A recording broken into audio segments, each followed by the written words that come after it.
All right, let's welcome in our guests, Hasan and Duncan. Real quick story before we get started. So my first game with the Mavs was against the Knicks. I kind of met the team. They were coming through New York, and as one does at MSG, you look around and see who's sitting courtside. And Hasan's hair it's unmistakable. It's unmistakable. So I'm like, all right, there's my guy. So the entire first half, every time out, I'm trying to get his attention. He's sitting with his lovely wife, Bina. I'm trying to get his attention, I come out for halftime. He's not there. Finally, in the third quarter, I take my mask down and I'm basically yelling at him from across the court. I finally get his attention. I go chat with him after the game. And he had no idea that I had been traded to Dallas. So it really showed me how good of friends we are. This is actually facts. Way to open the pod by throwing me under the bus. He's the king. How's the king of the Knicks courtside seats? Am I? No. Yeah, you're kind of like the new Spike. No. I think it's like, and out of the comedians, it's probably Che. Che goes the most, and then probably me. But yeah, my bad, JJ. And it's kind of crazy because I always thought it would be bad form if I were to ever be that dude who's yelling. So the fact that it went the other way, I actually kind of feel flattered. Well, I'm a fanboy. That's what it comes down to. I'm a fanboy, and I admit that. Duncan, have you played the Knicks recently? Yeah, we played them twice, once with no fans, and then the second time around they did have fans. The interesting dynamic with the courtside now is that I feel like before you could kind of blend in with the courtside, like you couldn't really tell who was who and what was going on, but now they're all isolated and separated, so you knew exactly who was sitting where. I think it was Pete Davidson, and we had, of course, because of Tyler, we had Jack Harlow in the building, which was, the Tyler Hero Jack Harlow game. That was pretty That's well your boy documented. too, though, Duncan. I mean, there's levels. There's levels. There's having a song about you, and then there's the occasional DM exchange, which is very much where I fall. Duncan, have you had any courtside? Has anyone talked shit to you courtside yet, or anything like that, or any just funny experiences? Not really. I mean, maybe my two-way year, I was completely irrelevant around the time when you guys actually, this trio right here was on a podcast talking about my irrelevance, I believe. Yeah. But with Malcolm Gladwell. That's right. Yeah. That was somewhere amidst the Division III slander that also took place. But it was actually D-Wade's last game. And that brought out everyone. Last game in Miami, and John Legend and Chrissy Teigen were courtside, and that was one where I just had to take a moment after the game and just go up to John Legend and just be like, I'm a huge fan. So that was my fanboy moment outwardly, just because at that point I was like, I don't know if I'm ever going to have an opportunity like this again. Got to take advantage of it. JJ, what's the protocol? You're an elder statesman, so what's your position on this in regards to speaking to people courtside? Oh, I've always been open to speaking to people courtside. I always look forward to MSG because you're always going to have a few people that you probably know. Like Spike, I met my draft night. So every time we come through the Garden, I always talk to Spike either before the game or at halftime. Actually, funny story, at my last year in Orlando, we were playing the Knicks, and I was taking the ball out right next to Aziz. Okay. And at the time, Aziz was I thought he was the funniest dude in the world. And he had a show in New York that summer that I was going to go to. And so I'm talking to him. I'm like, Aziz, I'm coming to the show, man. I'm coming to the show. I can't wait. And he looked at me like he had no idea what I was talking about or who I was. He just completely ignored me. Oh my God. And it kind of crushed my soul. Oh man.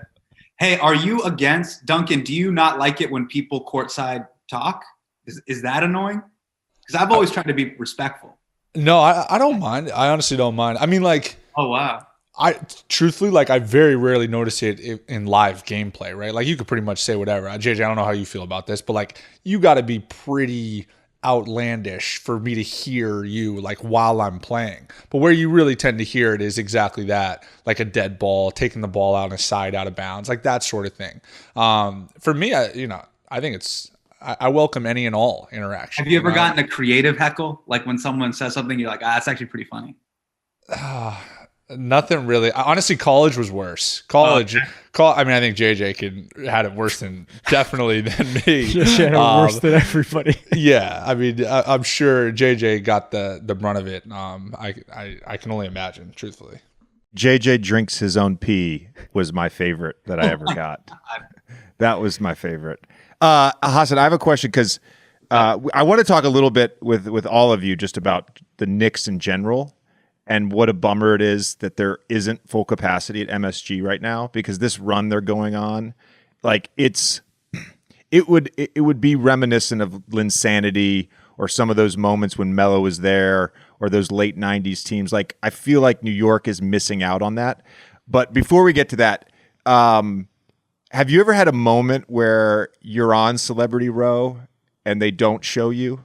They showed you that game. They showed you with your mask on. But have you ever like been sitting there and like the person next to you is like up on the jumbotron and then they just don't show you?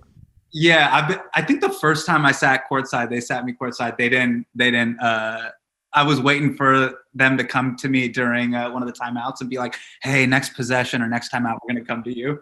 So I was like waiting to get checked into the game, and it didn't happen. It's humbling, bro. It's really humbling. And you're like, wow, this dude from like Top Chef made it. All right. The level of disrespect. I would always compare. Yeah, I would always get in the mindset of just like that guy made it. Yeah. It's like Duncan. It's like when we compare contracts, basically. It's like the same thing. I would get that competitive about it. I really would. It's so insane for you guys, by the way. The fact that just the amount of money you make is public record. It's insane. You could just straight up, it's like for us, it's all conjecture. It's all like, network, you know what I mean? And you're like, that's not what it is. But with yours, it's just like, just straight up Googleable. It's crazy. You have people like Bobby Marks tweeting out exact dollar amount bonus details. If Tyus Jones, if they get to 30 wins, I think he got a bonus of $758,787.42 or something like that. They know the exact number of stuff like that. It's wild. Wait, so can I ask you two a question? But JJ, specifically, I wanted to ask you this: How does Waj and Shams get this info? Who is leaking it to them? Are you guys talking? Like when you that's a loaded question. This is a loaded question. That is a loaded question. Wow. Right? Do you DM Shams and you're like, yo, what's good, Shams? Charania, like your boy's going to Dallas. How does he know? So it's a great question, actually. I will only speak to my experience that I am not a leaker. I will go to my grave saying that, and okay. I've never provided information in that regard. My understanding and my conjecture is that it's the agents and people in the front office. I mean, the NBA is one big cesspool, right? And so everybody's talking to everybody. Everybody's sort of information gathering and then deciding what information to share. But it's the agents and people in the front office that are leaking. How is Woj getting the result, the verdict of the Derek Chauvin trial before anybody else? Like that's the one that. Well, Shams got the Trump when Trump had COVID. That was yes. he literally like, he had that before. Everybody. How are you breaking global news?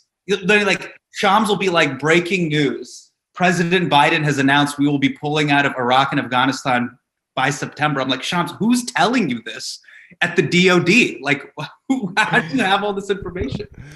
I just want to go on record because JJ now has that I too have never participated in leaking any information. Yeah, Duncan was really quiet over there. I know. I just needed to clarify. But truth be told, I have a very similar question, though. I live in it and I'm a part of it, and I still don't fully understand. I don't think I'll ever understand the depths of what it actually gets to, because I think, JJ, that's oversimplifying it by saying it's just agents in front of. I think it does run deeper than that. I'm not putting any names or making any claims, but I think that it might be. Maybe I'm wrong. I don't know. Look, all I'm saying is this. One time I ran into Shams at All-Star Weekend. He goes, hey, Hasan, how's All-Star going? I go, Shams, I'm not saying a fucking word to you. No comment. I'm not telling you anything. Yeah, if you got a scoop, Like, he's gonna get it for sure. He could get anything, any angle. He'd be like, breaking news. Hasan says he should have gotten more minutes in the celebrity game. Or like Here, okay. So I don't necessarily think it's just the agents acting in a like malicious way in trying to leak stuff. Let's say after a game, you're at dinner with your agent, you're talking about the team, and you maybe share a piece of information with that team. The agent tells somebody else, right? We all have vested interests in our players and our teams, whatever. That person tells somebody. All of a sudden, it just ends up that people share these things with. What was the time Woj. distance between you finding out you're going to Dallas and the Woj bomb? What was the delta, the difference in time between those two? Oh man, I was at Pilates, and so I wasn't on my phone, so I couldn't actually tell you that. But it was within 60 seconds for sure. That's insane. So Yeah. let me be the conspiracy theorists. Like me and Tommy can be conspiracy theorists. It's insider trading. It's already set up this way. They already have The Athletic, who I don't know who reads The Athletic. You have to pay. It's behind a paywall. When he's like, per The Athletic, I'm like, fam, nobody pays for the New York Times. No one's paying for The Athletic. It's insider trading. It has to be, Tommy. But let me ask you this, because don't you think this would happen in entertainment if people cared as much? Like if people don't care about somebody leaking that I'll give you a hypothetical. You're starring in the new Marvel movie. That is not going to be a thing that like your agent is going to leak and there's going to be a fight. Like you're just going to announce that on Instagram or something. Like there's a level of interest that exists specifically with the NBA and the NFL and not really the other sports where like JJ and I were talking about this the other night. Like the transactions over the summer, like free agency is more interesting than the playoffs. People get more hyped for like people moving teams than for like actually what happens in the game. And it's a I guess to you guys, like it's a blessing and a curse, don't you think? Because like the league is now like 365. There's no off season. What's the people want to watch the movie? People want to watch the TV show. People want to conjecture about transactions on Twitter and hypotheticals and team building more than they actually want to watch basketball games. I feel it sometimes. I don't know. Maybe because there's 82 games. I don't know. Is there a Hollywood equivalent? Would it be the Hollywood Reporter? Would that be the equivalent of like who's breaking transactional news in Hollywood? Yeah, I'll be candid with you. Like, you'll close a deal with Business Affairs, and by the time it's in Deadline or Hollywood Reporter, it's old news. You've known for months that you're going to be, for example, like we had already started filming my stuff for the morning show when it got announced. I was already on set. Like I had been filming for quite a bit of time. I think Tommy's point is right. Just quite frankly, more people are interested in what you guys are doing than like what we're doing. That being said, the fact that like these Marvel projects, these big projects are able to keep it under wraps for so long is pretty impressive. Like they'll keep casting who's going to be, Thor, who's going to be, in this particular project. They keep it under wraps. Well, speaking of Aziz, those guys, it's a good example. Those guys just filmed a whole season of Master of None for Netflix, which is coming out in like 2 weeks. They filmed it in London, I guess like last year or something like that, and it never got out. And think about all the people that were on that set, and that's a popular show. Like that's a thing that it was a big deal when they announced it was coming back. And I doubt that everybody signed. I mean, maybe most people signed NDAs or something, but like that clearly wouldn't stop people from leaking stuff in other capacities. I just think that there's like an arms race for information in sports, which is different than really anything else out there. Duncan, I wanted to ask you, so we're talking a little bit about the Knicks, but specifically about Julius Randle. Also a beneficiary of coming on the show. He came on the show talking about wanting to be a first-time All-Star. He made a first-time All-Star. Then they go on a big win streak. He's playing the best basketball of his career. I saw someone tweet on Twitter the other day something about, is Julius Randle first-team All-NBA this year? I don't know that he's first team, but like who would have had him making an All-NBA team when the season started?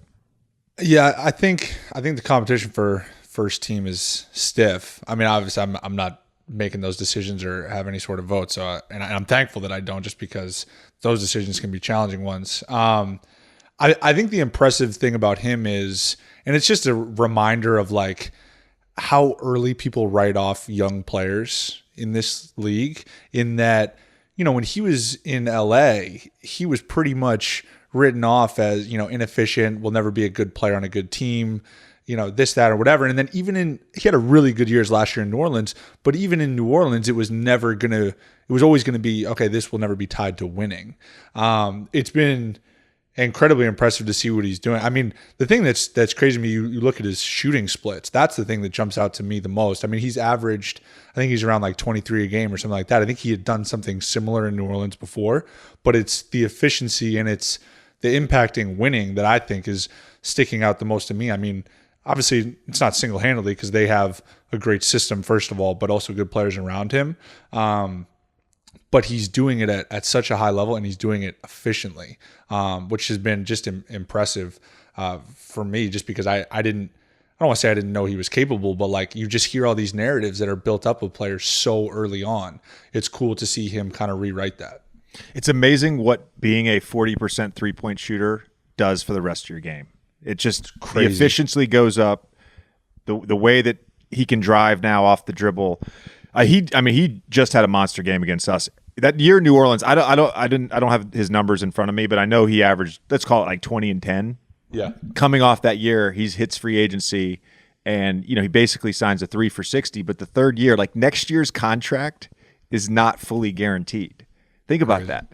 He could be all NBA this year with a non-guaranteed deal for next year. The other thing, and I should have mentioned this beforehand, that's really impressed me too, is his ability to pass. That is something I did not know. And obviously that comes with getting double teams and being able to play make. You obviously just get challenged in that way. But I think he's around like 6 assists a game, or at least close to it. So those two, the efficiency and the passing and playmaking, I've just been impressed by.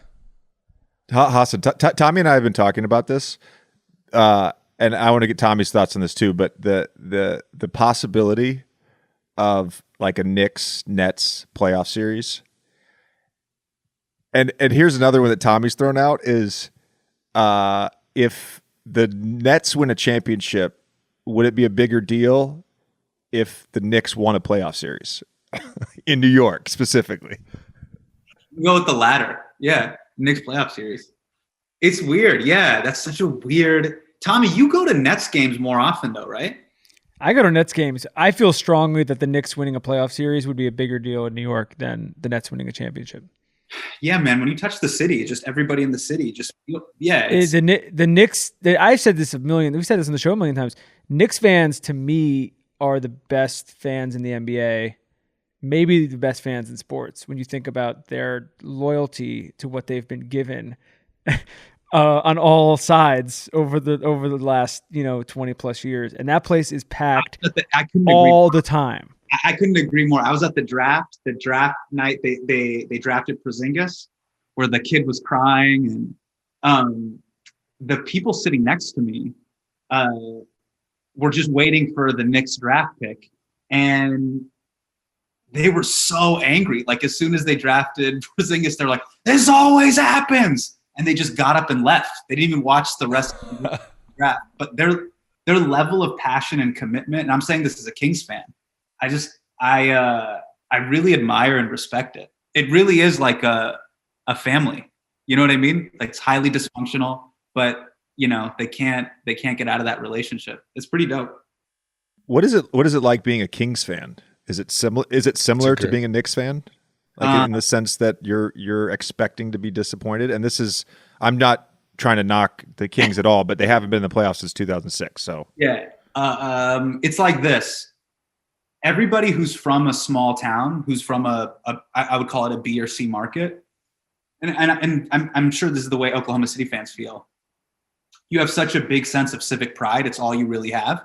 So everybody from SAC appreciates anybody in the public showing pride for the city and showing them love, and then everybody outside of that city, they're like, "Why are you a Kings fan?" The Knicks are like the Yankees in the sense that they're such an American iconic brand that even when they're bad, it doesn't matter. You know what I mean? Like there's teams like the Yankees, the Knicks, the Cubs. It really doesn't matter. So I would say being a Sacramento Kings fan is just all pain, very little pleasure. But you must have grown up when they were really good around that time, no? Yeah, that era was. I mean, I grew up in the white chocolate, Bibby, us going against the Lakers, the refs throwing the series, us getting our heart broken, not being able to make free throws. Yeah, we had like a 3 to 4 year run where we were really, really, really great. But just to JJ, just to like bring your point home, the level of appreciation people give you, the fact that I have stayed a Kings fan. This is a fun fact. JJ, you might be the only one to appreciate this because we're the same age. This is going to date me. So the first game, my father took me to this game in '93. You'll appreciate this as a Duke alum. McDonald's used to have to give away tickets because they couldn't sell out Arco Arena. So they'd have these McDonald's game packs. And my dad, just being an immigrant dad, would totally buy these packs because for $10, you get an extra value meal and a Kings ticket. They're basically giving you a Kings ticket for $5. First game I go to, I see this little guy on the court. So I was a short kid. I was like, who's that little guy, number 7? He goes, oh, it's Bobby Hurley. And so since then, I've always worn 7 because I'm like, oh, I'm like 7. And so like even in middle school, as I was growing up, people were like, oh, you're wearing 7 for Ronaldo or whatever. 7 is a very famous number. Like I tell people this all the time. Public record, I wear 7 because of Bobby Hurley. Bobby Hurley found out this past week, sent me. Oh, wow. Signed. That's amazing. That is amazing. And all the best, Bobby Hurley. And if you're from that era, it's that era. This is a champion. He didn't even give me the official. He didn't even give me the patch jersey. He gave me that champion size 40. That's amazing. He couldn't even find his own official jersey, but put that in the frame. Put that in the frame and put that up on the wall. I'm framing this. And that's an incredible story. That is what it means to be a Kings fan, and that is the level of appreciation people from that community feel towards you for staying and maintaining and being a Kings fan. I'm still trying to get Tom Hanks to become, because Tom Hanks went to Sac State, so he has connections to Sacramento. I'm trying to recruit a small contingency of people from that area to like rep the Kings. How did the Kings get more games on national TV? I don't know enough about TV deals. I'd be curious. Would you guys think? I was meaning that. Not that he would know either, but we just saw Tyrese last week when they were in Dallas, and like De'Aaron Fox is one of the best young players in the NBA. De'Aaron Fox is like a young superstar, the same way that some of these other young players are like this. And the teams had like ups and downs, like they're not a playoff team, but like they have people that the country would like to see. It was a little bit like with Phoenix with Devin Booker before this year, where a lot of the country just didn't get to see how good he was because they were never on national TV. And instead, the same teams are on national TV 4 times a week, no matter how good or bad they are. Hey, Tommy, is the national TV thing, JJ, Duncan, do you guys feel like that does help with your kind of credibility, clout, and kind of general awareness? Or now because of the internet, everybody sees clips on House of Highlights anyways? I do think the celebrity and credibility rises for the teams and the marquee players that are on TV a lot. And having experienced this year, I think that's really reinforced that even more. I mean, I was on a losing team in New Orleans, and we were on national TV all the time because of Zion, right? He's must-watch TV.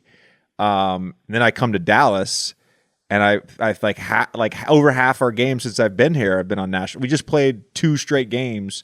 We had the Thursday night TNT game and the ABC Saturday night game, and that's because of Luka. I mean, it's because of Luka. So I do think the league in general is going to showcase their best players, but on top of that, it's generally going to be the winning teams with the best players, and so that's potentially why we don't see a lot of De'Aaron Fox. I don't think people realize how good De'Aaron Fox has been this year. He's been amazing. And he's been good before that, but he's been phenomenal this year.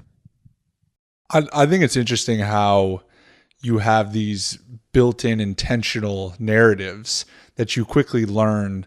I don't want to say the league is pushing, but like, for example, I'd be interested to see what Charlotte's national TV schedule looks like next year. Yep. And it's going to be totally different. And I think that, that this is coming from like this year, maybe we aren't as deserving, but we went to the finals last year and we were like the with all due respect, JJ, because we played the Pelicans, but we were like the early game on Christmas, which is like not like, granted we're also on the East Coast, but it's not like we're playing on national TV every other week, like not even close.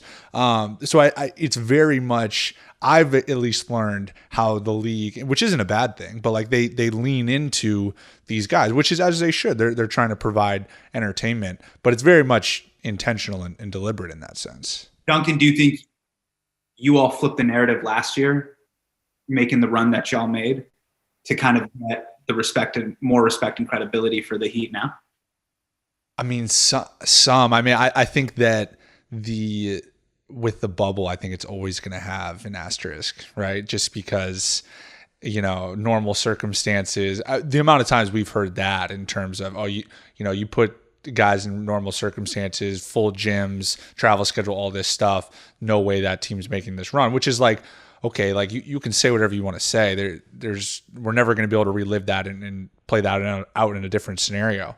I think that we've certainly, at least I'd hope, earned the respect of people that actually have like calculated and educated opinions. But in all honesty, like you can only control what you can control. Like a lot of those narratives and takes are going to be like kind of shifted and formed in their own ways. Duncan, I have a couple things. We're going to get to Eat, Pray, Dunk in a second. I have a couple things before we do that for you specifically. First of all, last time we had you on, we announced the launch of the Long Shot Pod with 342 Productions. You're now, I think, 15 episodes in? 15, yeah. Yeah. How has the experience been, man? It's been a joy. It's funny because it's been a ton of fun, and particularly this year, like I think you've experienced this. There's so much downtime. There's so much time in hotels. Even when I'm in Miami, I'm hardly leaving my place. So it's been great to have something to kind of like occupy my mind, and just kind of like challenge me in a different way. One thing I have learned, and I learned this early, coordinating with NBA players is an absolute nightmare. And I say that lovingly and knowingly that I can fall under that category as well. Wait, Duncan, why though? Is between practice, the game, like, aren't y'all geographically pretty close? I feel like you guys are like comedians in that way. That's the problem, though. So when that time is over and you want to like say, "Oh, we booked this podcast today at 4:30 in the afternoon," you gotta strike at that on that time. And then what I've learned, and I don't know, JJ, I can only imagine you can speak to this as well, but it's like you find the perfect window. It's like, we play this day, they play that day, whatever. And like you find the sweet spot. It's like, all right, Tuesday, the 25th, whatever, right?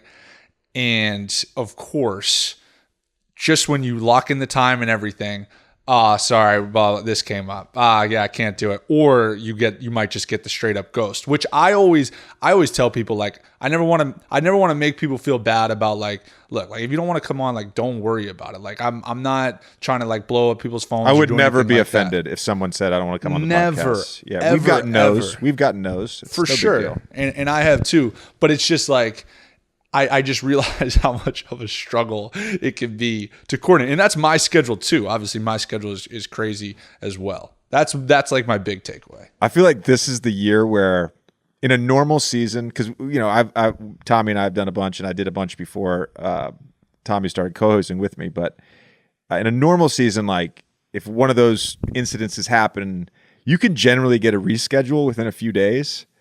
But this season, like I can think of, I'm not going to name the guys, but I can think 3 or 4 guys off the top of my head that we had booked, and either something came up or like the schedule literally did change in some cases. Right. Yeah. And like there's nothing on the books. And that was weeks, if not months ago for some of these guys. It's hard. Can I ask y'all an honest question just as a fan? Yes. All right.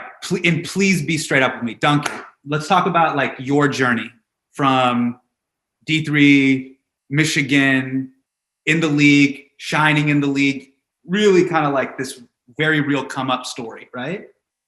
Do you feel like when you were playing in high school and in college, the way you were so singularly focused on basketball And now when you're in the league now and people play professional basketball, now JJ's a media mogul.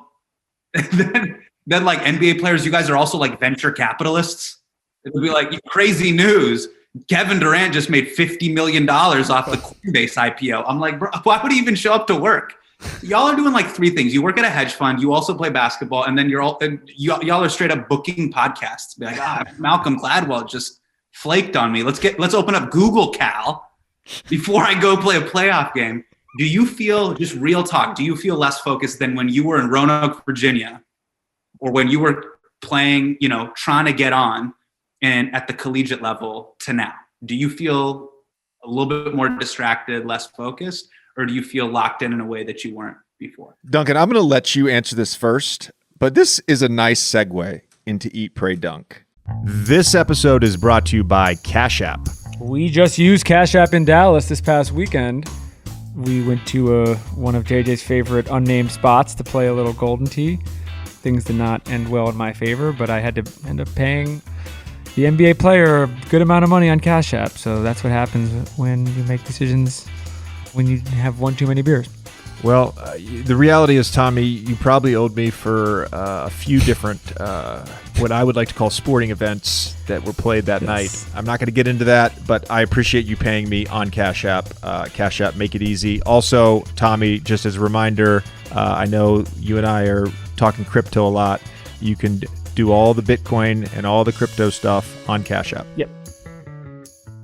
Look, we're all crazy busy, but we still have to eat, right? So how do we make putting together a healthy, fulfilling meal easy? The answer's HelloFresh. With HelloFresh, you get fresh, pre-measured ingredients and mouth-watering seasonal recipes delivered right to your door. Skip trips to the grocery store and count on HelloFresh to make home cooking easy, fun, and affordable. That's why it's America's #1 meal kit. You can try meals ready in 20 minutes or less, lightning prep recipes, and quick breakfast and lunches, perfect for your busy schedule. And HelloFresh offers 25 plus recipes to choose from each week, from vegetarian meals to craft burgers to extra special gourmet options.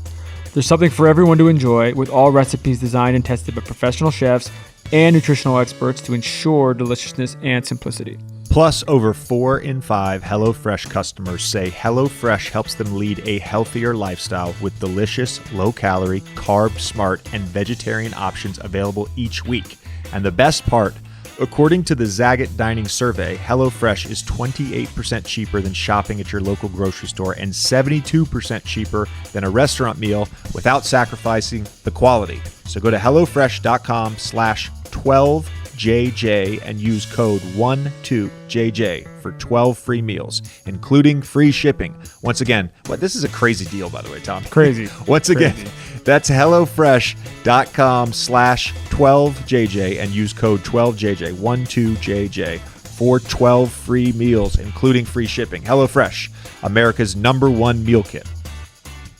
A mother is someone who loves with all her heart. So whether it's your birth mom, stepmom, or a strong mom figure, this Mother's Day, celebrate all of the amazing women in your life with gorgeous bouquets from 1-800-Flowers.com. Right now, 1-800-Flowers is offering 24 multicolored roses plus a free vase for $34.99. Someone I know just recently got a rose bouquet from 1-800-Flowers here in the studio, and it was really beautiful. This gorgeous bouquet of 24 roses in an assortment of bright colors is guaranteed to show all of the moms in your life just how much they're loved. I've been using 1-800-Flowers on Mother's Day for years, and this year will be no different. My mom will be getting one of these, that's for sure. Mine as well. All roses from 1-800-Flowers are picked at their peak, cared for every step of the way, and shipped fresh to ensure lasting beauty. And don't forget, picking an early delivery date ensures that your bouquet will arrive in time to make Mom's Day special.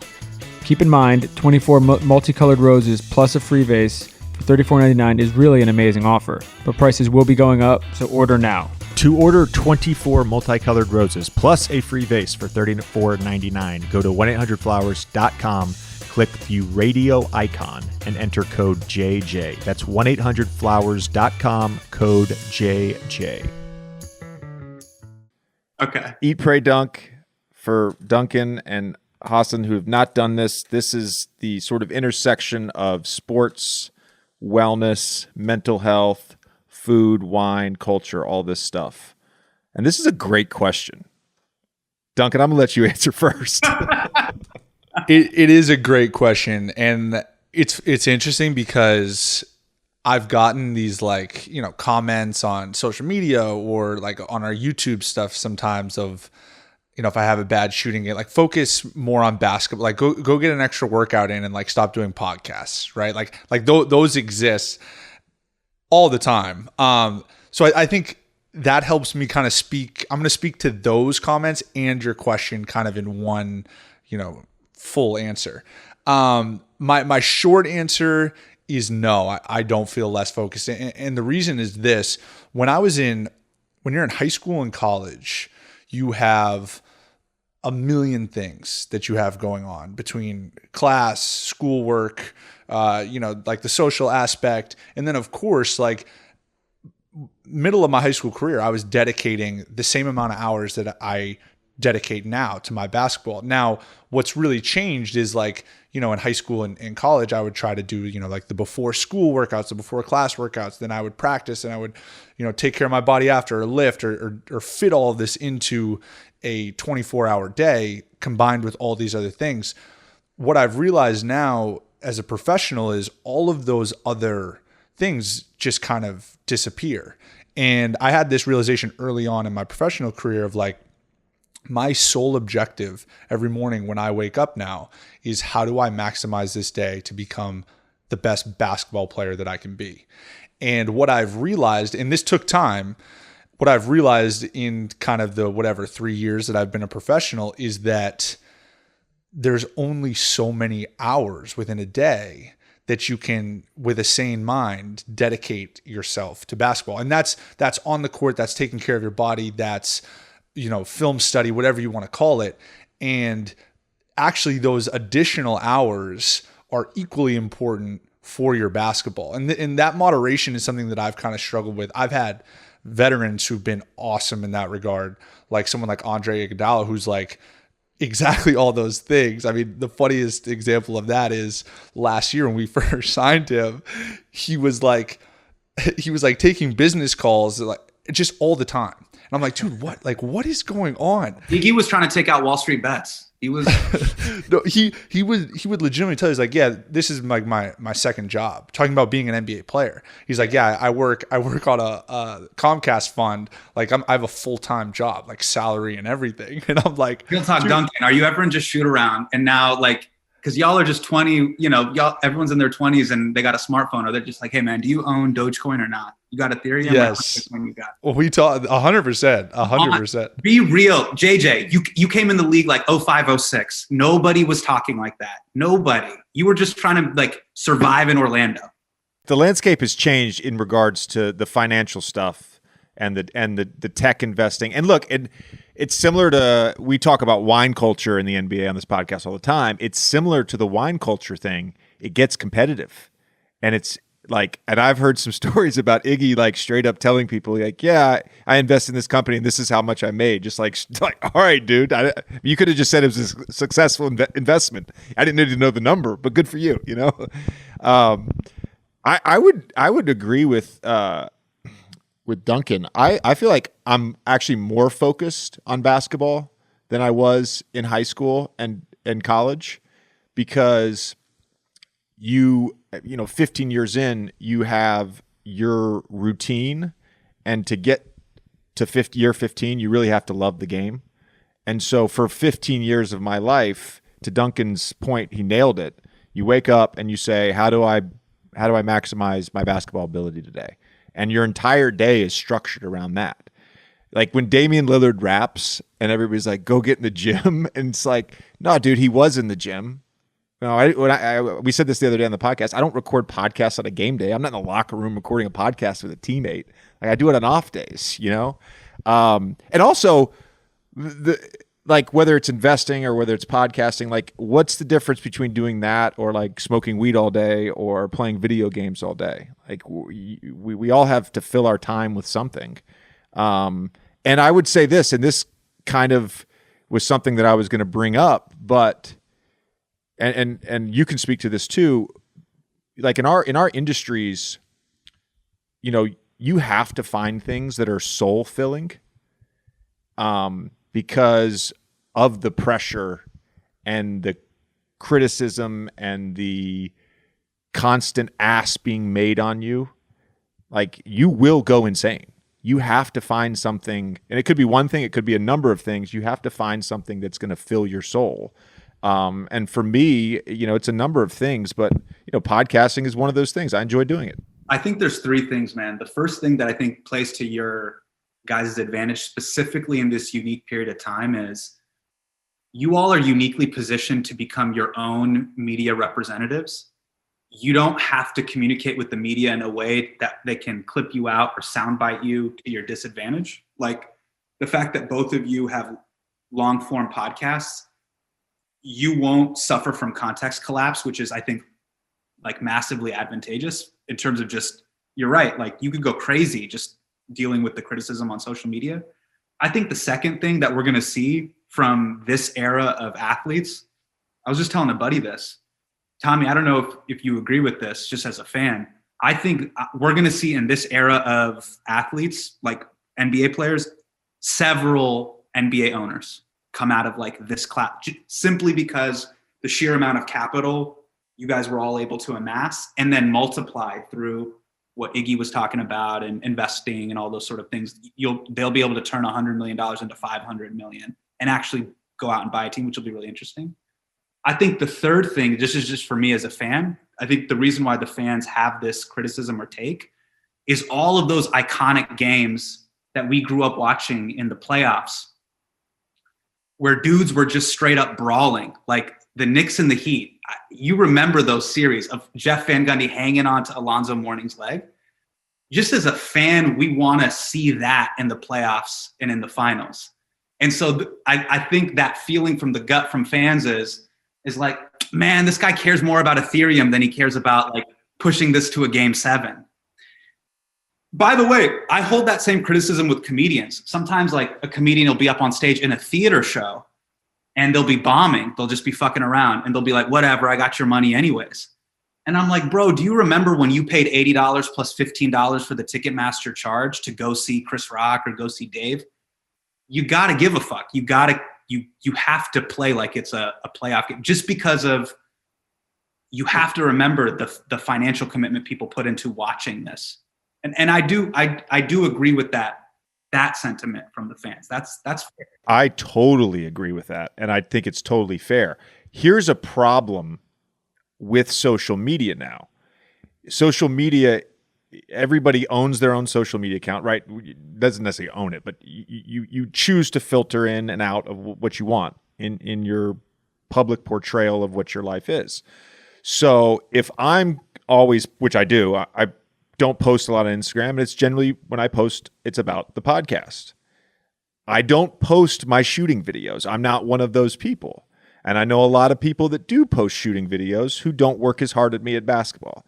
So I think there's a perception then, and I'm just saying for me, based on what guys are talking about in the media, what they shoot, what interviews they if Iggy goes on CNBC and does an interview, oh, he's not serious about basketball, because he's not choosing to portray that in his public life, even though he's doing it privately. Does that make sense? Yeah, that's fair. And like I said, my first 2 points is you can't have it both ways. Like, the fans are also some of the most fickle people here today, gone tomorrow. Oh, this guy's a has-been. So why are you knocking a person for putting themselves in a position to have a career past however long their career is?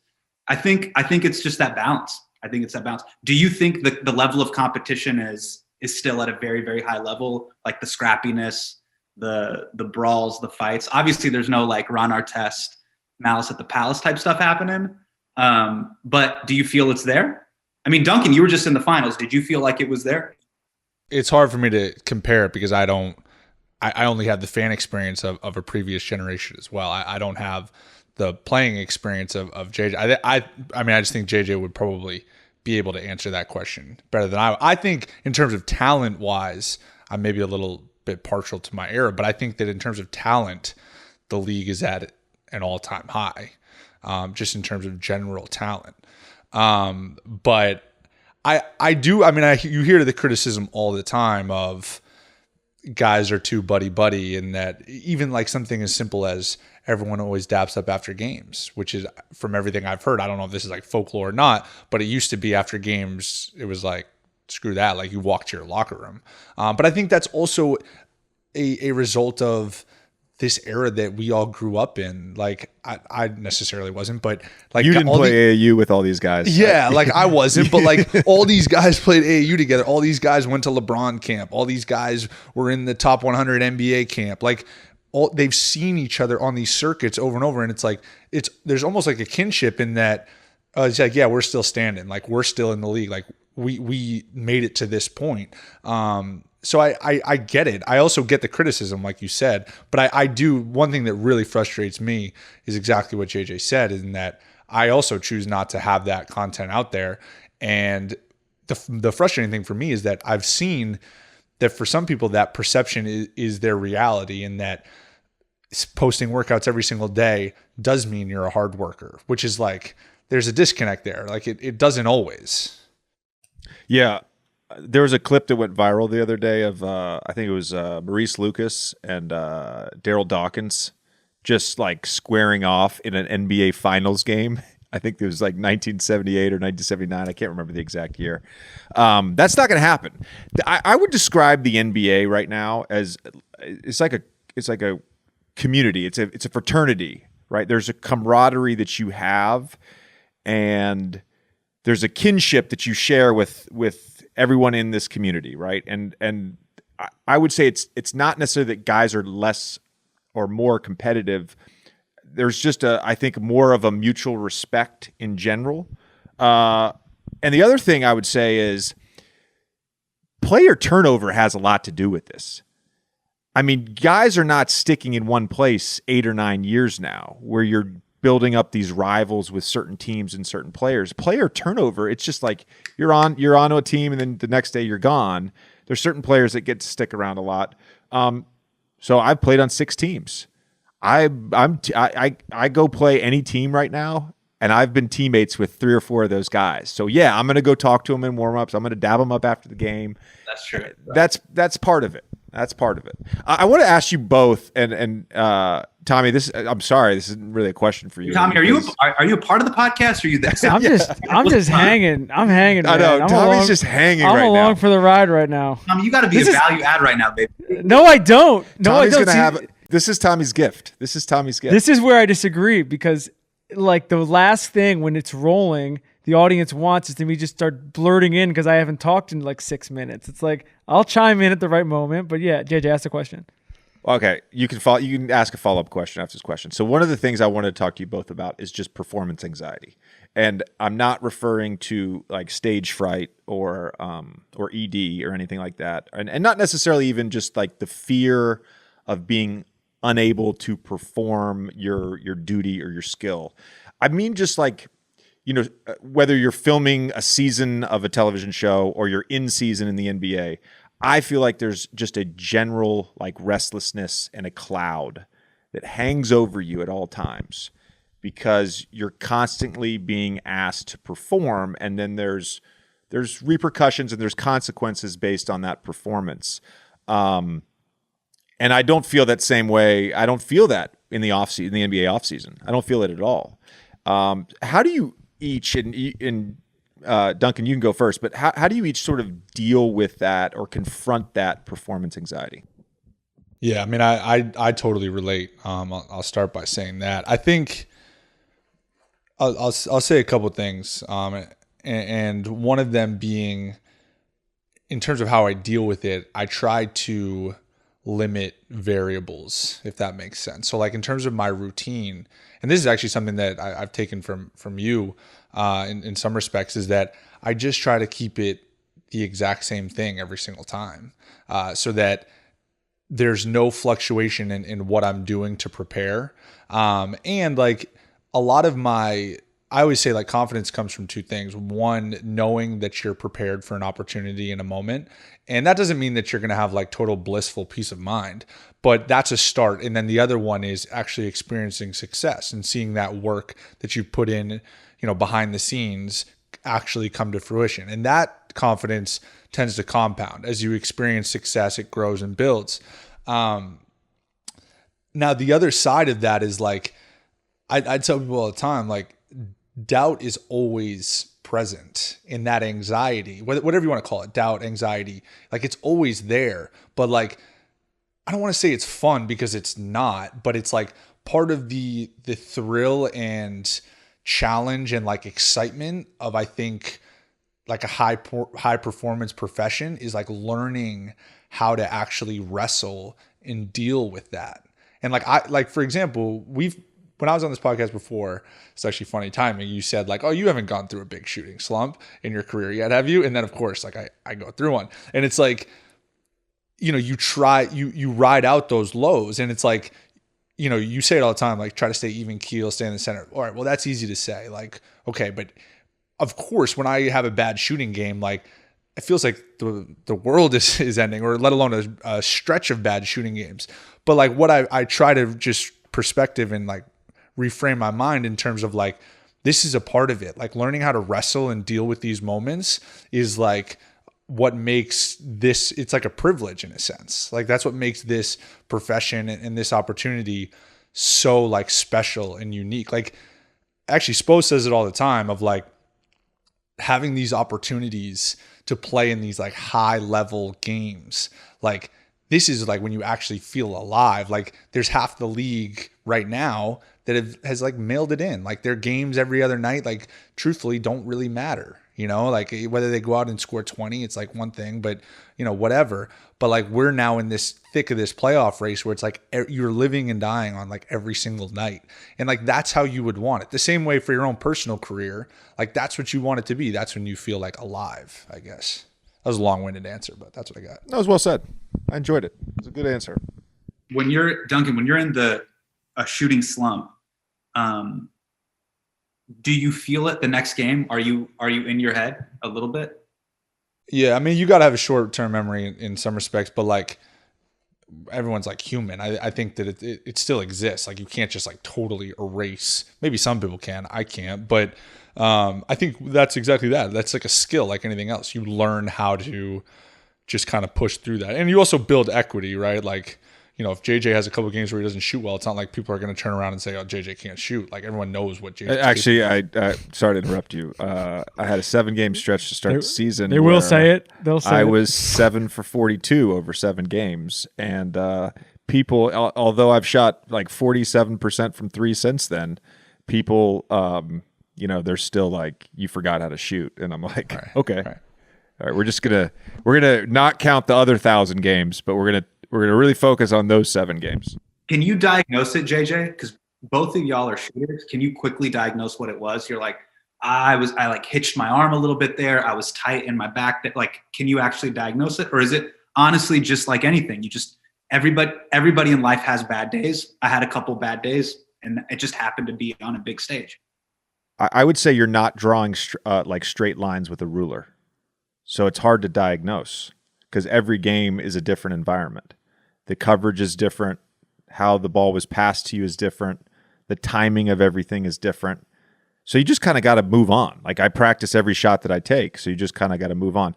I was going to say, you have to answer the question, by the way. I have Hasan. a follow-up. Like but I have a follow-up for Hasan that I want that is specific to you. Okay.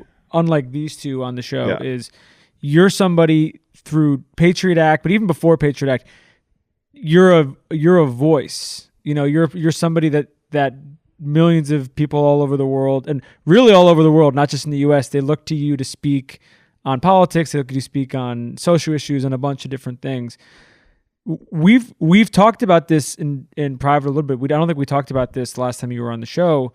There's a built-in pressure there of, you know, you're just a guy. You have a family. You are sort of, you live a normal life like everybody else, and it's not easy being someone who has that responsibility all the time. So how do you juggle that? How does that weigh on you? You know, just in sort of like your daily existence is like, do I need to chime in on everything that's going on? Oh, you're talking about when I was going through all the stuff with like the dictators and all that stuff. No, but that's like a very specific. That's a very aggressive example of it. I'm more like, okay, like the last 3 months. there's been a ton of shit that's happened in the world. You don't have the show anymore, Right. and so like, how do you decide when do I get on Twitter and I say this, or when do I like go do an interview where I talk about this thing versus when do I just like live my life, and how you get into a thing where you're not necessarily responding to like the 24-hour news cycle. Yeah. So for me, I try to make a quick delineation between noise and signal. So when you talk about like noise, the internet is filled with a lot of noise. Social media is a lot of noise. True signal is what you're trying to catch. What is actual, useful, real information? And so if you read Twitter, if you read unfortunately, a lot of even like news, you might get caught up in noise. And one of the things that I try to keep my mind and my heart clear about is, what is the signal? Like, what is the actual light, the truth of what I'm trying to say? And then picking the right moments to say it, because I think context matters. And so there's so many issues that are super duper nuanced, and people try to pull me in. They try to draw me into a fight. And I'm like, yeah, I'm not going to talk to you about gun control on Twitter. Like, this is not going to work. Like, this is not there's no way I'm going to be able to effectively communicate with you this way in 280 characters. So one of the things I've gotten better at with age is just knowing, even though somebody may be coming at me for like a week or two, like, yo, aren't you going to talk about this? Like, hey, debate me about this right now. I'm like, yeah, I'm not going to refine crude oil for the algorithm right now, because the algorithm loves conflict. So you're not going to bait me. That being said, I don't know, JJ, if you feel this way. Like, I'm 35, I'll be turning 36 in September. I think specifically with the art form of comedy, you get better with age. And so the wisdom that I've been doing it since I was 18. So the things that I've learned along the way, I know, hey, don't do that there. Save that for when you go on Kimmel, or when you go on Colbert, when you go on this show, or you're going to do this big interview with NPR. That's going to give you the right long form way to do it. And so that's the way I approach that specific question. But to answer JJ's question about process, this is where what I do is so different from what y'all do. So comedy is one of those things where it is one of the few art forms similar to sports, but different, where you have to get better by doing it in front of people. So as an example, I'm getting my new special together. Like, I have my new kind of the follow-up to Homecoming King. And right now it's just really fat. Like, it's just, that's what I've been working on.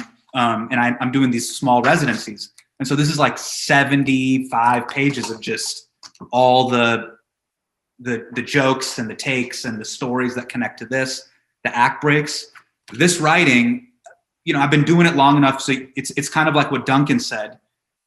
You simplify the game. So you get all the bullshit out of the way. I know I'm not going to do this. I'm not going to, on days that I'm doing a residency and I got 3 shows that night, not going to look at my phone, not going to do social media. I'm going to eat this. I take coffee at this time. I've been able to get those kind of heuristics just through experience. And then I create my own kind of routine. So the stuff that works from here then gets transferred over to like an actual typed out script. Then that script continues to get refined and worked on. And then it becomes the Old Testament. Like, yo, this is a tablet in stone. Like, from, yo, what's up? How you guys doing? I'm Hasan Minhaj. Thank you so much. Good night. In writing. I've come up with that process basically over the past 10 years. And I think having those like processes that work for me have been super helpful. The thing that I've been trying to work on is what JJ, you talk about on the last podcast, which you love so much, that you love seeing in Luca, is combining process with fun. And so doing all the work, and then the beauty of comedy is when you hit the stage, making it all just feel natural or organic. So if I have a show, 8 p.m. show in Dallas, the 8 p.m. show should be different than the 10 p.m. show. I should let the work inform me, but then let the audience that night, some dude sitting in the front row, JJ's in the, in like the 10th row or whatever. And I have to let those dynamics. You gave me 10th row tickets. Yeah. And like, that would be like really funny. Right? Heckling from the 10th row. Yeah. And I'm just like, why are you in the 10th row? And blah, blah, blah. And then I let that inform segues. and you have that sense of play. And when both of those things meet, that's really beautiful. And I think that's something that I've been trying to get better at, is like really have that sense of play. Like even when I watched that Knicks game, Luka would straight up jack up some wild shots and it'd just be like bang, like back rim, like super ugly. But then this dude, and maybe it's the Slovenia in him, where he's like, yo, the things I've seen, I truly don't give a fuck. Like basketball is the least of my concerns. We straight up weren't even a country like 2 decades ago. What the fuck are you talking about basketball? So then he comes down the next possession, equally difficult shot, like gets in the rocking chair, leans back, bank in. And one of the things I turned to tell Bina, I was like, he's playing with such a sense of play. That the body language I was getting from him was just like, hey, none of this is a thing. I'm treating this like every possession down is like a new set. I disregard the last set and I'm just going to do something new. The thing I give him credit for, and I'm getting better at the more I do comedy, is you pull equity from big performances. So like when I go do something that seems scary, I go back and I remember the other kind of big, I remember like, oh, I remember going through this during my Netflix special. I remember going through this during the White House Correspondents' Dinner. So you just pull equity. It's like confidence equity from those moments. And that helps you get through these new difficulties, if that makes sense. Both of you said that so well. The compounding experience, taking the confidence equity out of those past experiences. Does it change with expectation? Does the anxiety change with expectation? Because Duncan, for example, with you, 18 months ago, you were a long shot. You were a long shot. Nobody really knew who you were. You had a great season last year. You guys make a finals run. Now there's expectations. Now there's attention. How does that shift? Well, I think the goalposts change, at least from the public's perspective. Like I think that you do your best, right? I mean, it's impossible to always differentiate, but you do your best to draw a distinction between, like, I have my own goals that I'm setting out to achieve, and then you have, of course, the public's expectation.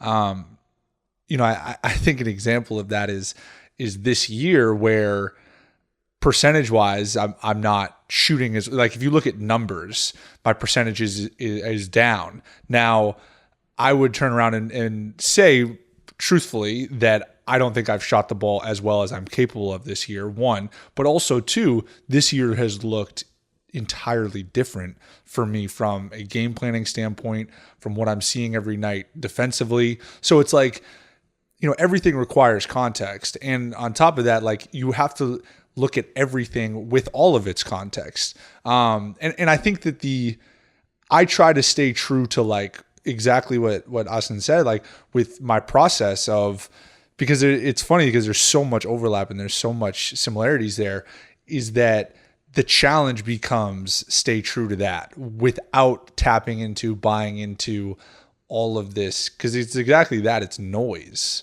Like, whether you want to hear from somebody after you go 7 of whatever over your first stretch, like that is exactly that. It's just noise. And that if you just stay true, like I always say, like, water always finds its level. The same way, okay, you shoot whatever in your first 10 games. Well, now since then you're 50%, you've done it your entire career. You're always going to hover right around that, 42, 43, whatever percent from three. Do y'all have somebody, Duncan, do you have somebody in your corner who helps you not dwell? Because my problem is dwelling. So I'll catch an L and then I'll dwell. Like, I'll have a really bad set, or I'll do like a late night performance where, you work on it with the producers, and, I'll try to tell these stories on the couch. And I'm like, it didn't really hit. Like, it didn't go the way I wanted it to. And that ride home from the studio to the house, I'll dwell. That night, like, Bina will come talk to me. I'll not be focused, like, real talk. And she can confirm this. Next day, I'll dwell a little bit, and then I'll kind of get over it. Do you guys have somebody in your ear who helps you not dwell? That's something I'm trying to get better at. It's funny, JJ, I want to hear your answer to this, but, like, when I have a bad game, or a stretch of bad games, I go to this insanely self-deprecating place where it's like, I can't do shit. I'm trash. I can't make a fucking shot. Like I'm just like the worst. And I have a very close group of like really close friends. They've been like my friends my whole life. And I always go to them with it. And it always goes the exact same. They start off with, trying to pump my tires, and then it quickly turns to, all right, you know what, man, like if you're gonna do this, make a fucking shot. You know what I mean? Like it always goes to that. And it's funny because that's the switch that actually helps me like almost kind of in turn defend myself. Like, no, like I do this. Like this is what I do. What are you talking about? Make a shot. Like this is what I do. I don't know, JJ, how you kind of navigate it. Maybe it's different. I'm still like, I still have like all my boys in a group chat. Like it's that type of thing. Hasan, to your point, I am a dweller as well.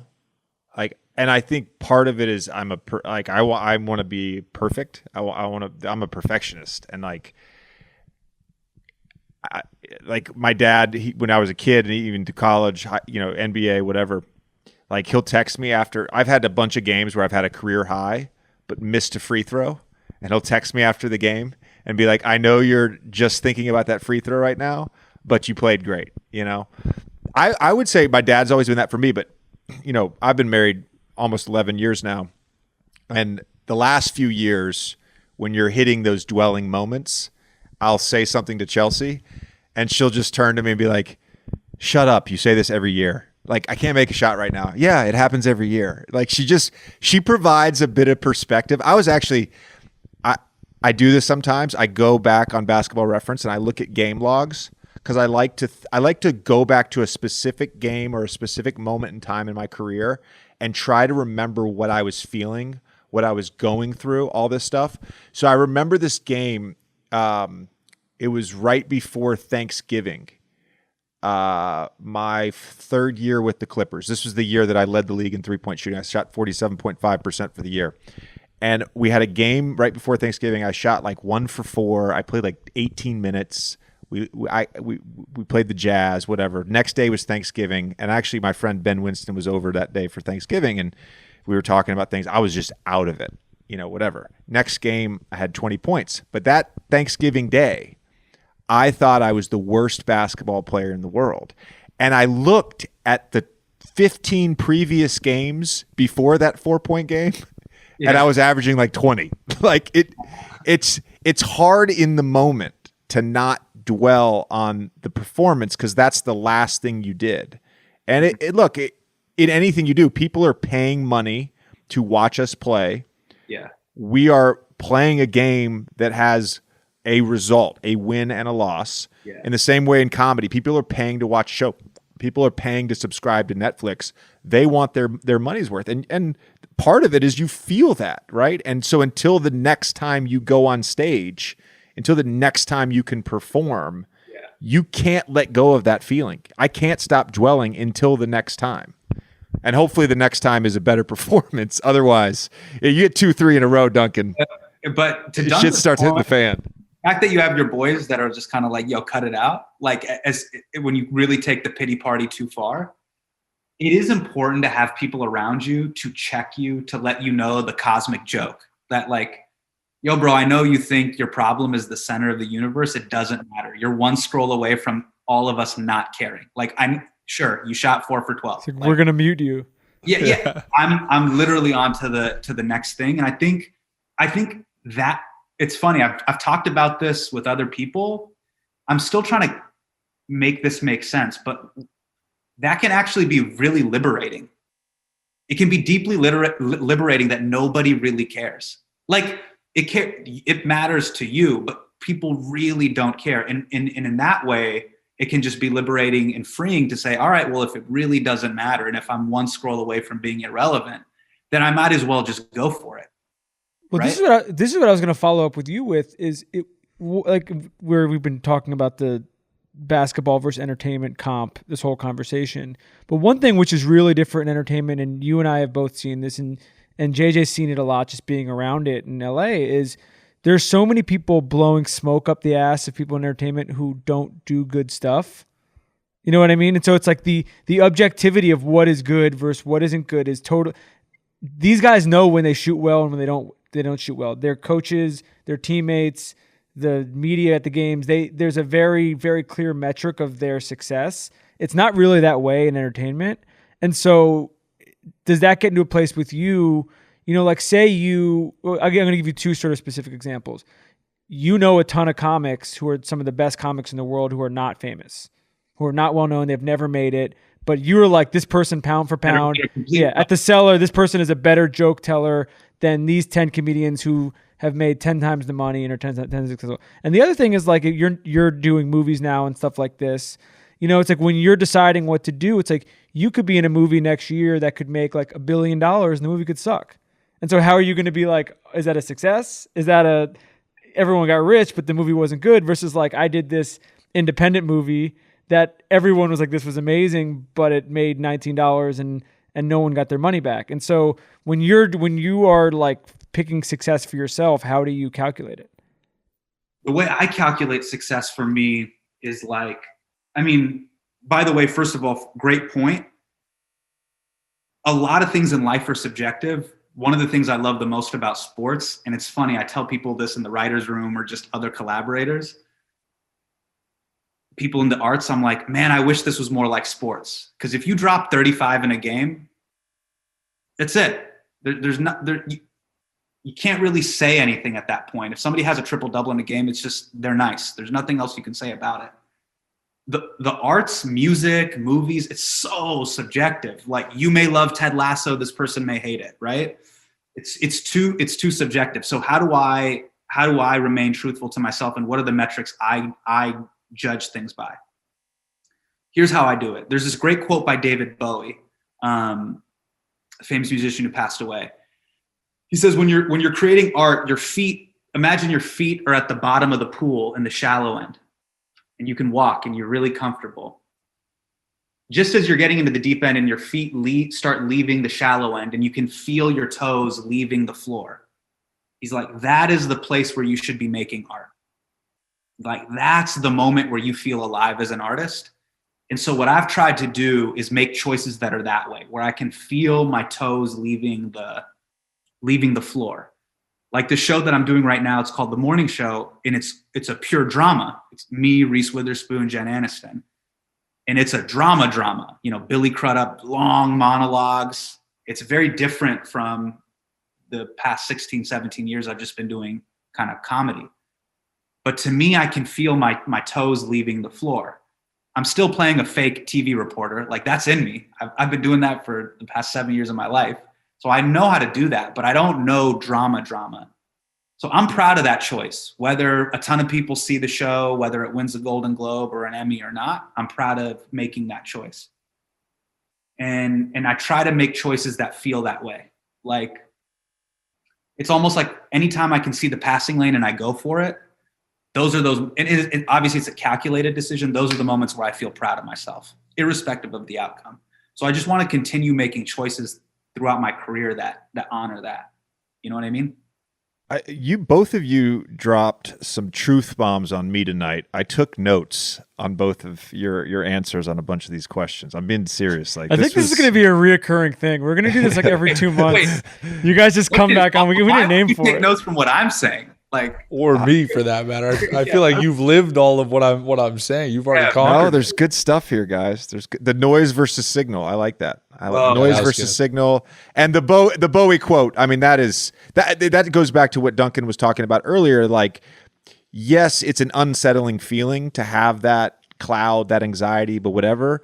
But like when your feet are like leaving the ground and you're in that space, that's when you feel alive. Like that's what I think about.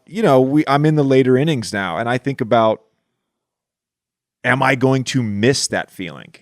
Yes, there are times when I don't enjoy the feeling, but am I going to miss it? And I think I am. I think I am going to miss it. I got to find something else that's going to provide that thrill, right? Yeah. Another thing I think about is, and I owe this a lot to Tommy. My collaborator, showrunner, co-creator, Patriot Act. We work on a lot of things together. Our companies together. But Prashant is that for me. He kind of gives me that gut check, and productive tension is an important thing, because a lot of times ideologically or artistically we disagree. I check him, he checks me, but he gets me out of my head. And I can do that with him as well. Having the, I owe him a lot because he really does give that to me. But he told me something because both sports and entertainment deal with this, which is humiliation. You kind of bomb on a public stage. And one of the things he told me, he reminded me, I was in a slump. I had a couple bad kind of performances and was going through it. And he was like, just look, man, sit in this pain because pain is information coming at you very quickly. It feels painful because there's so much that's coming at you. Social media trolling, your colleagues are saying a certain thing, staff saying a certain thing. It's all this information coming at you really fast. You'll get clarity from it later. And so one of the things that I've tried to do is to understand that pain is a good thing. It's information coming at you very quickly. Try to internalize that, sift through what is valid and what is not, and then use that to make adjustments going forward, It's great. So I asked you guys this, how does Shams and Woj know? All right, Duncan, what's your barber situation on the road?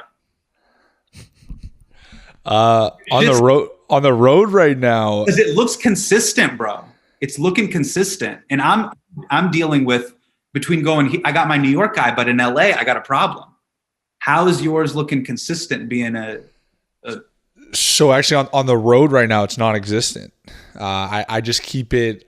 I appreciate you saying that because I actually feel like this is an area where I could be a little bit tighter, particularly with some of the people on this call. But JJ's is clean.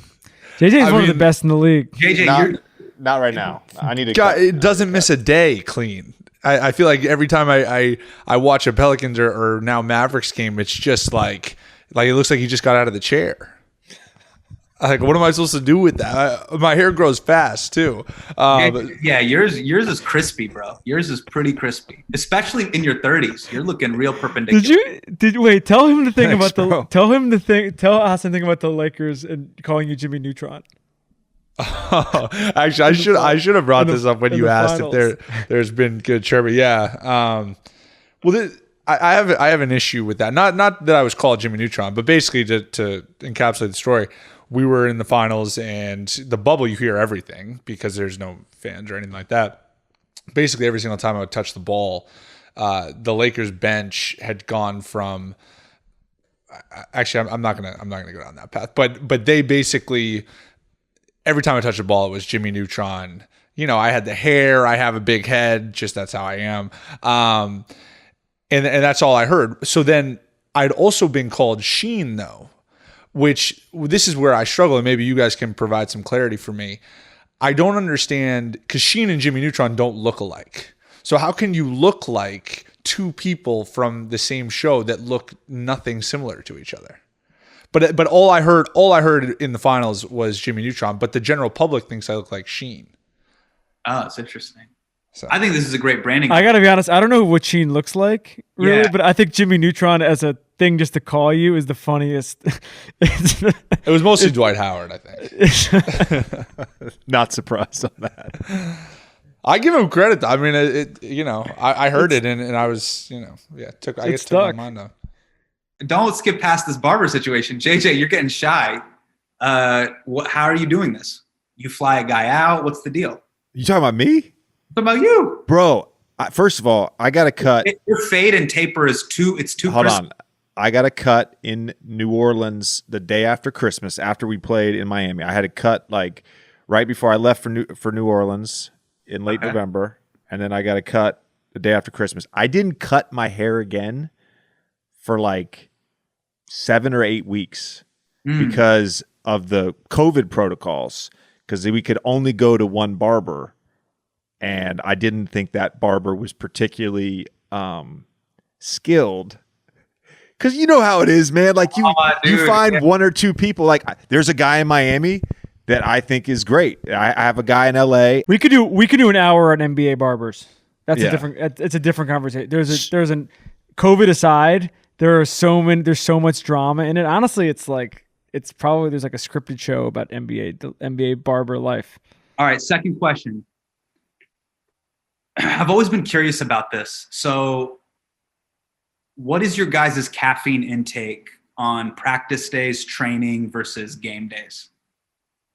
Because I have a caffeine problem. Like I do probably 3 to 5 cups a day. It's bad. Oh, that's considered a problem? Yeah. Well, that I also have a problem. well, because it's like I have 3 different like things that I'm trying to juggle. There's the writing side of things, which is just very mentally taxing. Then there's the second part, which is the performance side, where I'm flailing my arms and I'm doing, PowerPoint comedy, that whole thing. And then the third thing is just being a dad with 2 kids. And they're relentless.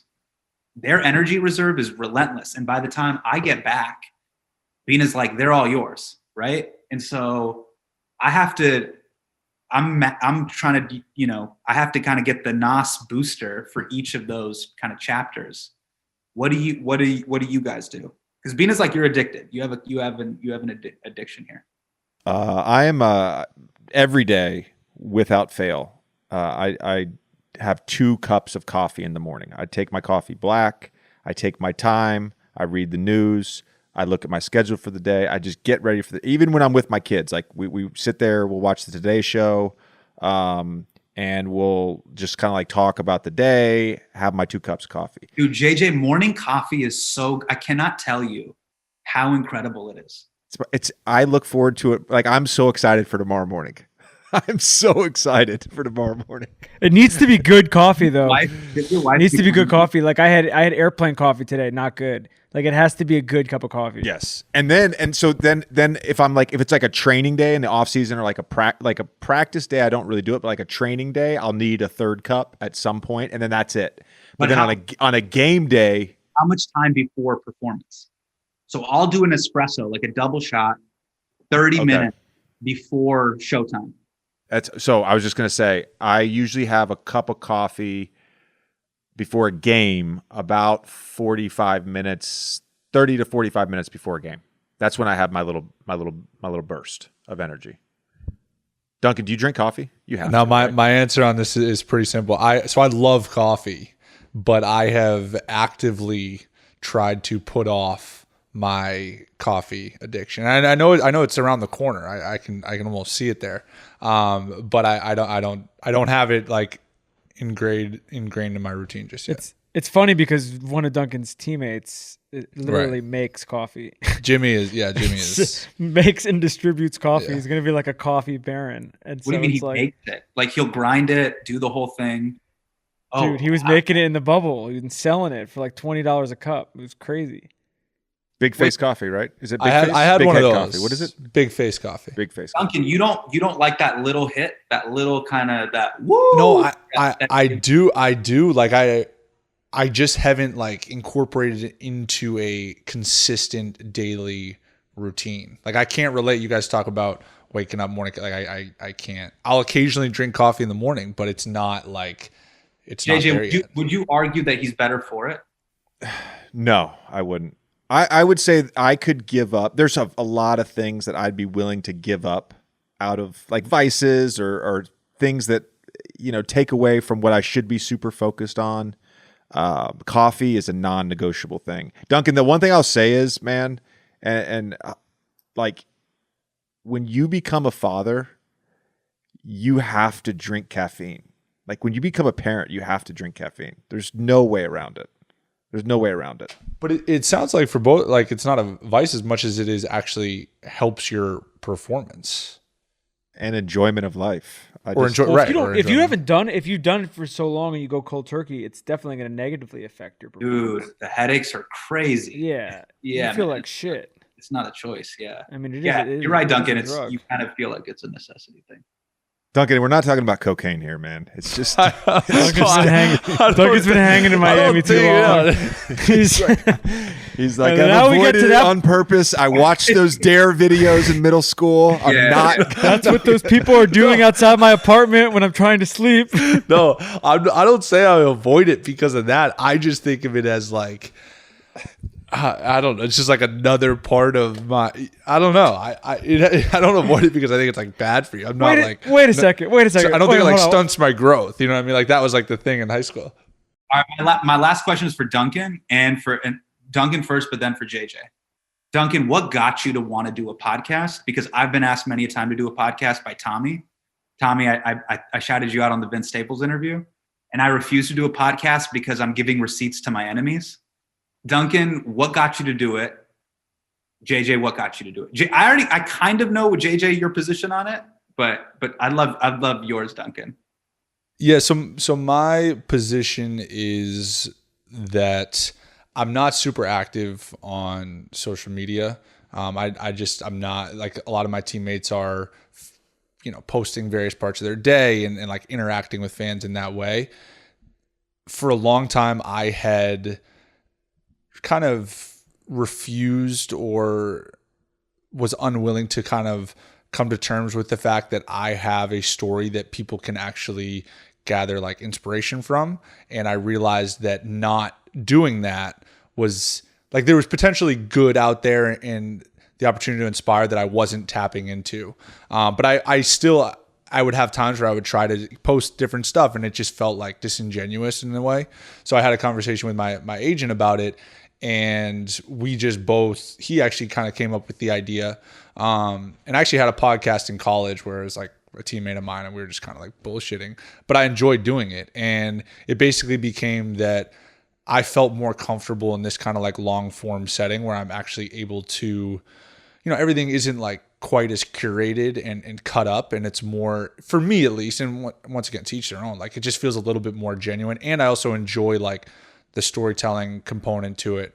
So I think it's a way for me to like engage in just a more way that kind of fits who I am and my personality. Right. Woj got me to do it. That's why. Woj asked me to do it. I said yes, and then I got hooked. And a lot of it is curiosity. I enjoy asking people questions. The genesis, like I think back to the genesis, and I don't know if I've said this on our podcast. I know I've said this in an interview before, but I did a guys' weekend with a couple high school buddies, maybe like 8 or 9 years ago. We were in Boston, went to a Red Sox game, went to dinner, whatever. The actual highlight of the entire trip, I know this sounds lame, was we went to Harvard just because we wanted to walk around campus. We went to Harvard.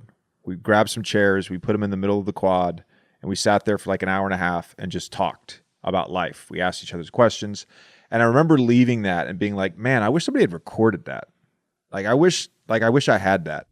So yeah, and I think what, that's, so the curiosity, the asking questions, the storytelling, that's what keeps coming me back. Keeps me coming back. Guys, seriously though, it's we've done too much. This is all right, button. This one's for Tommy because Tommy hasn't talked. Tommy, okay. How is your arm definition better than JJ's?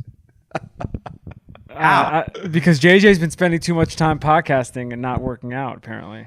Wow. That's where it comes from. Okay. We're doing the next one of these in person in New York City when the season is done. And we're going to name this. This is like the wise. We need it's like Four Musketeers. We need something. We're coming up with something for this. Probably not the Four Musketeers, but we'll definitely. It's going to be the Four Musketeers.